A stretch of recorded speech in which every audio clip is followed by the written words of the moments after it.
Assalamualaikum Milanisti, bagaimana kabarnya? Semoga baik-baik aja ya. Kunjungi website kita di maksimalmilan.blogspot.com. Jangan lupa subscribe dan nyalakan lonceng notifikasi untuk terus mendapatkan berita terbaru seputar AC Milan, khusus Milanisti. Santiago Gimenez klaim bahwa AC Milan belum melihat versi sebenarnya dari dirinya karena masih dalam tahap pemulihan cedera. Gimenez diwawancarai oleh ESPN Meksiko dan dia berbicara beberapa topik mulai dari perjuangan di Milan hingga hubungan dengan rekan satu timnya yang baru. Berikut beberapa komentar penyerang Meksiko itu disampaikan melalui Milan Press. Pergelangan kaki saya sudah diobati, bersiaplah. Milan harus melihat sesuatu dalam diri saya karena meskipun saya belum tampil sebaik yang saya inginkan dan belum menunjukkan siapa saya sebenarnya serta apa yang bisa saya lakukan, mereka memiliki kepercayaan pada kemampuan saya dan telah membela saya dalam beberapa kesempatan ketika saya dikritik, dan saya sangat menghargai hal itu. Milan adalah tim yang saya impikan untuk bermain sejak masih kecil. Saya menonton Dida, Kakak, Crespo, Ronaldinho, dan Pirlo, dan itu membuat saya merinding. Mengenakan jersey mereka adalah suatu kebanggaan besar bagi saya. Modric adalah tetangga saya. Kami telah berbagi beberapa waktu yang sangat menyenangkan karena dia berbicara bahasa Spanyol, dan selain itu, dia tinggal di sebelah saya. Cerita lucunya adalah dia datang ke rumah saya, mengetuk pintu dan meminta pijat-pijat. Saya menyukai segala sesuatu tentang Italia, dimulai dengan orang-orangnya. Mereka mungkin tampak pemarah pada awalnya, tetapi ketika mereka menyambut Anda, itu seperti Anda adalah anak laki-laki mereka. Saya sangat menyukai mereka. Mereka sangatlah ramah. Ada orang yang tidak mengenal saya dan mereka merangkul saya, ungkapnya.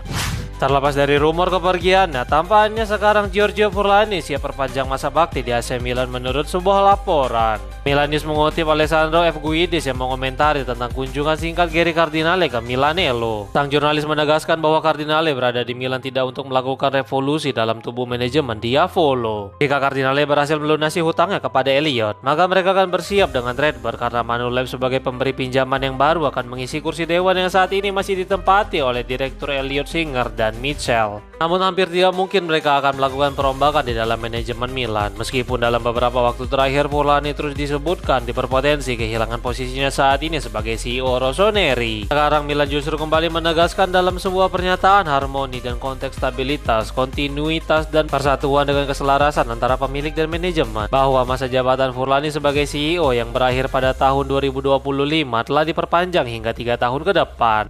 Niklas Füllkrug dan Luka Modric ternyata punya ritual atau hal unik dalam kemenangan melawan Lecce pekan lalu. Milan News dan DAZN mengungkapkan beberapa detail menarik dalam kemenangan tipis AC Milan atas Lecce di San Siro akhir pekan kemarin. Füllkrug sebelumnya dilaporkan mengalami patah jari kaki, tetapi tampaknya dia punya kebiasaan unik juga. Saat memasuki lapangan, Füllkrug seperti memulai suatu ritualnya. Penyerang Jerman itu memegang dan menarik kedua telinganya. Dia melakukan gerakan itu selama melakukan sprint ke area penalti Lecce, dan pada momen itu dia hanya memegang telinga kanannya saja. Fotografer Daniele Mascolo kemudian juga menangkap detail kecil tentang Modric. Gelandang Kroasia itu masuk menggantikan Ardon Jasadi, tetapi ada hal unik dari sepatunya. Dia tampak memotong kedua sisi sepatu di bagian dekat pergelangan kaki. Mungkin ini dilakukan demi kenyamanan sang pemain itu sendiri.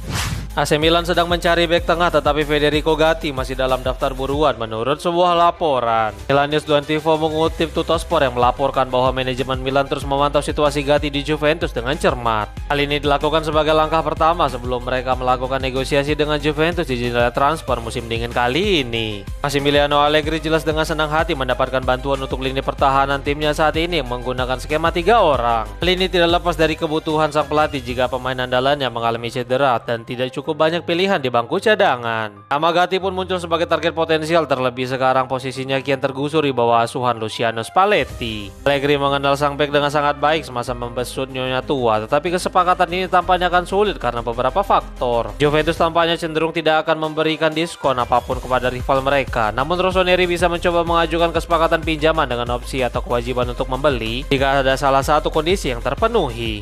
Rombongan Diego Coppola menegaskan bahwa sang bek tidak akan bergabung dengan AC Milan. Massimiliano Allegri menginginkan seorang bek tengah demi meningkatkan kualitas lini pertahanan tim, dan salah satu nama yang muncul adalah Coppola dari Brighton. Dia adalah target lama Diavolo saat masih berseragam Hellas Verona, tetapi sekarang tampaknya dia nyaris tidak mendapatkan tempat di skuad Brighton. Theo Moreto juga mengkonfirmasi bahwa Coppola semakin dekat bergabung dengan Paris FC. Selain itu, salah satu rombongannya juga mengatakan hal yang senada. Berikut komentar perwakilan Coppola itu disampaikan melalui Milan Press. Saya dapat meyakinkan Anda bahwa Coppola tidak akan pergi ke Milan. Ada solusi lain, ungkapnya. Sergej Milinkovic-Savic diklaim merindukan Italia dan AC Milan berpeluang menjadi pelabuhan barunya menurut sebuah laporan. Calciomercato.com mengutip kata-kata dari Vanja Milinkovic-Savic yang berbicara kepada DAZN tentang saudaranya itu dengan mengatakan, dia sedikit merindukan Italia. Saya bisa tahu itu karena dia sering berkunjung. Seperti yang dia katakan, itu hanya kebiasaan saat sudah terbiasa dengan Italia. Sulit untuk berubah. Dia tidak pernah mencetak gol melawan saya dan dia tidak akan pernah melakukannya. Itu adalah kompetisi di antara kami sejak masih kecil, ungkapnya. Sebelumnya SMS juga telah dihubungkan ke dalam target pendek buruan Juventus, tetapi si Nyonya tua sekarang telah menargetkan pemain lain untuk bulan Januari dan Juni. Meskipun dia juga sempat terlihat menghadiri pertandingan 16 besar Coppa Italia saat Lazio melawan Milan, tetapi hampir tidak mungkin elang ibu kota mampu membawanya pulang ke Italia. Milan yang memiliki Iglitare pun juga tampaknya memiliki peluang membuatnya reuni dengan sang direktur olahraga. Namun tampaknya jika memang akan mendaratkan seorang gelandang, pemain seperti Leon Goretzka dinilai lebih cocok daripada gelandang Serbia itu.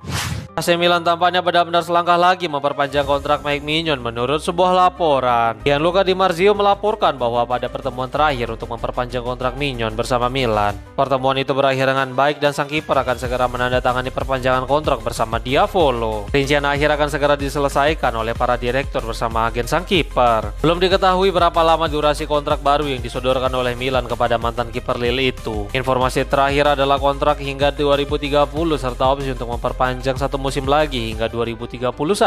Berita besarnya adalah pertemuan kemarin yang dilakukan petinggi Milan bersama agen Maignan telah menghasilkan kesepakatan terkait komisi sang agen itu sendiri. Hal ini jelas merupakan berita besar dan hanya butuh beberapa hari ke depan hingga Maignan resmi menandatangani kontrak baru bersama Rossoneri.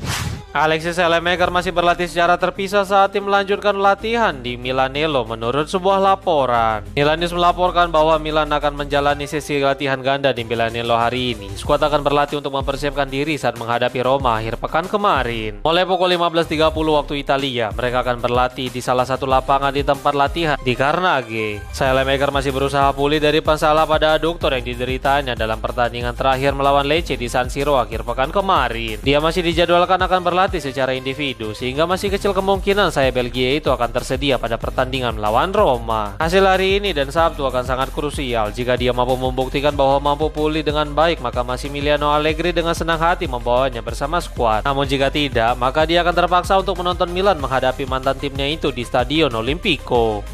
Milan segera merilis seragam keempat mereka bersama Puma dengan berkolaborasi bersama Slam Jam menurut sebuah laporan. Putih Headlines melaporkan bahwa Milan akan segera merilis seragam keempat mereka untuk musim 2025-26 yang diluncurkan pada awal Februari 2026. Ini adalah kerjasama antara produsen kit utama yaitu Puma dan Slam Jam. Slam Jam adalah produsen streetwear yang berbasis di Milan dan mereka adalah bagian dari subkultur perkotaan. Luca Benini adalah pendiri dari Slam Jam pada tahun 1989 di Ferrara. Mereka dianggap sebagai pelopor dalam hal mode Milan di daerah tersebut. Seragam keempat ini akan menggunakan warna dasar hitam dan logo merah yang mencolok. Logo pabrikan akan berada di sisi kiri kanan, sedangkan logo Milan akan berada di sisi lainnya. Kolaborasi ini adalah yang pertama kali dilakukan Milan setelah sebelumnya mereka melakukannya bersama merek ternama seperti Nemen, Coach, Pleasures, dan Off-White dalam beberapa waktu terakhir.